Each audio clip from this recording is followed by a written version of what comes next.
आता next question बघूयात आपण. What will come in place of question mark in the following series. आपल्याला एक सिरीज दिलेली आहे आणि त्यानंतर एक क्वेश्चन मार्क आहे. तर त्या क्वेश्चन मार्कच्या जागी कोणता नंबर येईल हे आपल्याला फाइंड आउट करायचं आहे. तर आपण पहिले नंबर्स बघूयात. काय आहे 1991, 1964, 1900, 1775 आणि क्वेश्चन मार्क. सो आपली पहिली ट्रिक असणार आहे की आपण सगळ्यांचे डिफरन्स काढूयात. तर बघा मी सगळ्यांचे डिफरन्स काढून घेतले तिथे. 27, 64 आणि 125 हे डिफरन्सेस आहेत ह्या नंबरचे. 27 1991 आणि 1964 मधला डिफरन्स आहे. 1964 आणि 1900 मधला डिफरन्स 64 आहे. 1900 आणि 1775 मधला डिफरन्स 125 आहे. तर आता हा डिफरन्स काढून घेतला. जेव्हा डिफरन्स काढून घेतला तेव्हा मला हे समजलं की बघा 27 हा 3चा क्यूब आहे. म्हणजे 1991मधून 3चा क्यूब सबट्रॅक्ट करण्यात आला आहे. परत पुढे बघितलं की 64 आहे.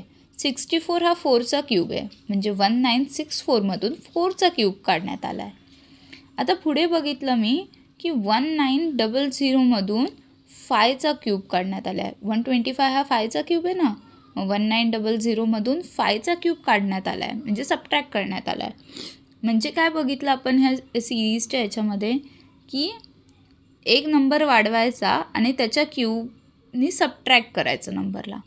नंबर वाढवायचा 3 + 1 होणार 4 होणार आणि 4चा क्यूब सबट्रॅक्ट झाला आहे. बरोबर की नाही.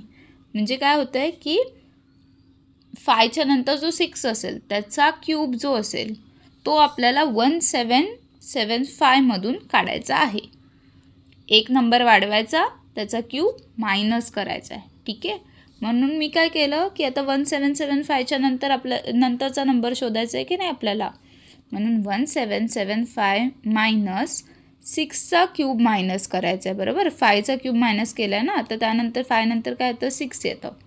तर 6चा क्यूब मायनस करायचा म्हणजे काय होणार 1775 मायनस 216. 6चा क्यूब काय आहे 216 आहे.